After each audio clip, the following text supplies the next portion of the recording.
Last season, we experimented using some hot tropical coloured flowering spring bulbs. These tulips were stunning, so I'd like to repeat this again, but this time I'm going to create a display inside a terracotta pot, which will be perfect for you if you've got a small garden, a courtyard, or even a balcony.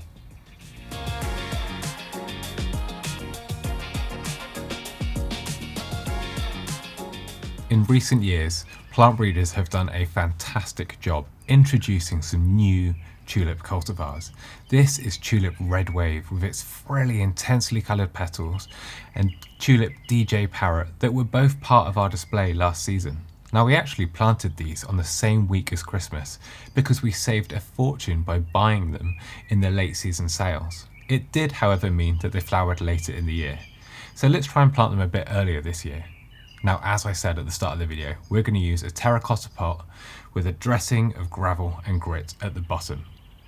Bulbs thrive in well-drained soil. So many of them originate from the Mediterranean, so drainage is key, and that's going to prevent rot through the winter months.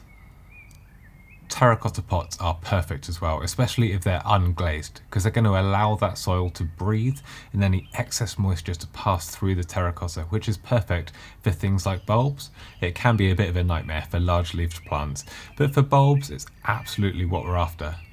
Then I'm going to add in my potting mix. Now, this is just a peat-free multi-purpose compost, and I've added in some grit and some perlite, again just to help with drainage, because you really don't want water sitting still around bulbs.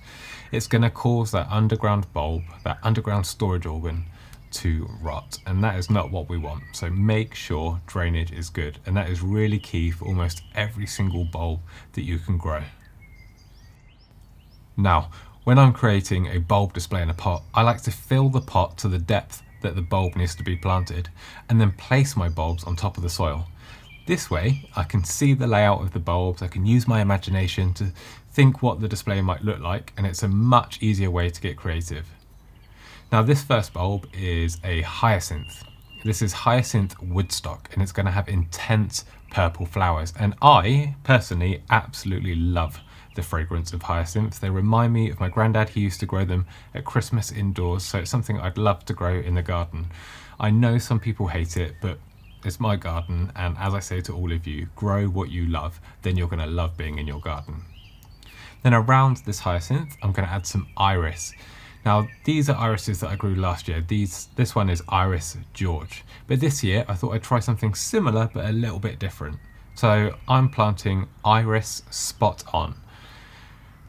I've got lots of these. They're very, very good value. You can get dozens for really not that much at all. So I'm going to surround the hyacinth bulbs with this smaller iris.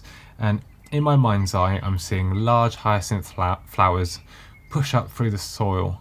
I'm going to have that lovely fragrance, and then all around those we're going to have masses of small iris petals, and this should be a blaze of purple in that early spring season, when in a tropical style garden things really aren't looking that good. Now, with small flowering spring bulbs or small plants, you can really pack them in tightly, especially when you're going for seasonal displays in a pot. You're going to get that instant impact that way. Small plants can get a bit lost otherwise, but I really want this to be eye-catching at that time of year when the garden's not looking that great. And you can see what I mean here. By placing the bulbs on top of the soil, I can really take my time making sure that the layout is something that I'm really happy with. If I had pushed these down into the soil, I'd likely lose track of where I've already put bulbs. Now, next up, I'm going to add some of these Amaryllis belladonna, and these bulbs are enormous, so I did have to take a couple of those hyacinth bulbs out just to make space. Now, Amaryllis belladonna is an incredible bulb. It's actually autumn flowering. It sends up a naked stem, so sometimes it's called the naked lady. This naked stem bursts open at the top with clusters of these enormous trumpet-like flowers, and they have the most incredible fragrance.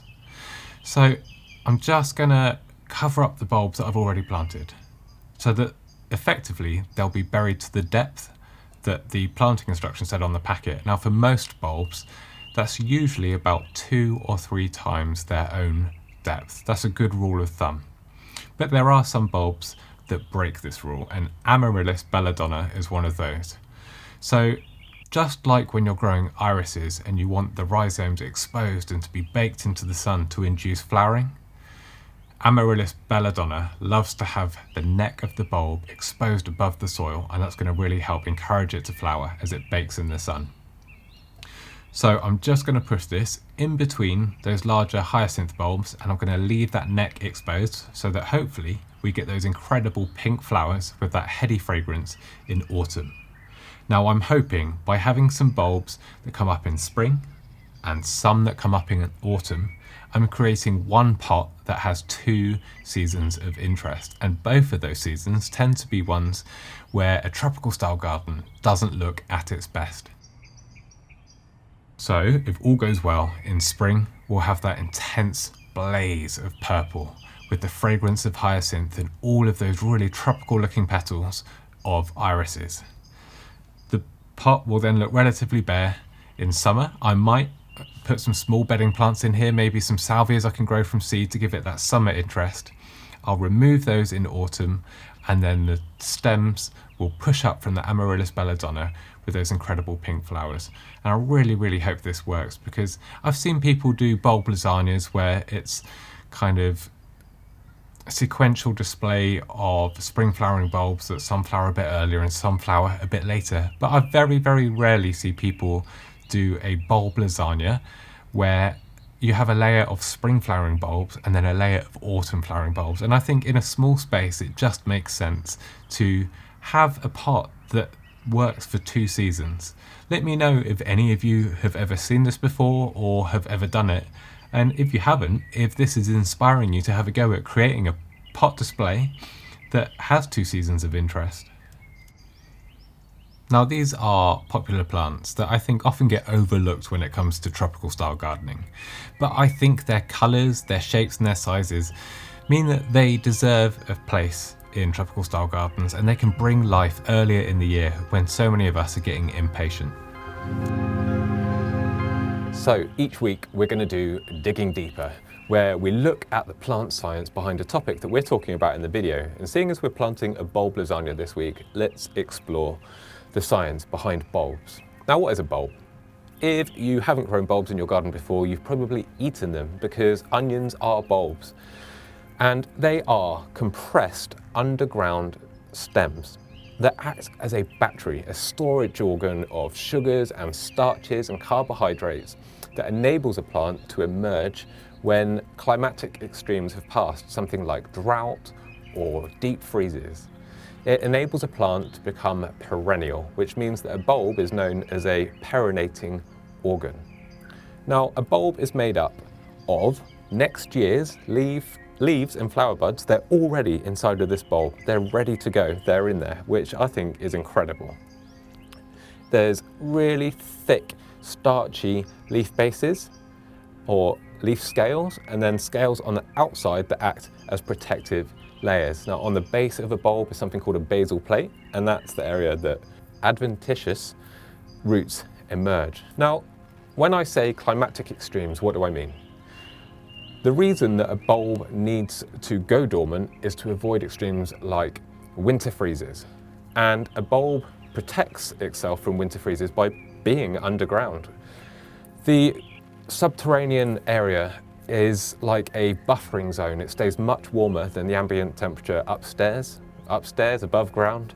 And there's actual natural antifreeze inside of a bulb, because sugars and different soluble things that the plant produces kind of lower the natural freezing point, which means that if there is any penetrating frost, it's still going to have its own what's called cryoprotectants, things that protect it from being frozen. Now, for drought, by going dormant and storing water inside of its cells, it is protecting itself. It's captured water in a season where there is plenty available, and then it seals up, becomes this dormant, moisture-rich underground storage organ that has enough moisture to start growing when rainfall arrives again. And this is often the case with autumn flowering bulbs. They avoid that difficult dry summer period, and with the autumn rains, you'll then get growth emerging roots emerging, and then it can start uptaking water and starting the bulb's life cycle. I think these are incredible things. Now, what triggers a bulb into growth? Now, I said the arrival of rainfall, but there's also temperature and daylight hours.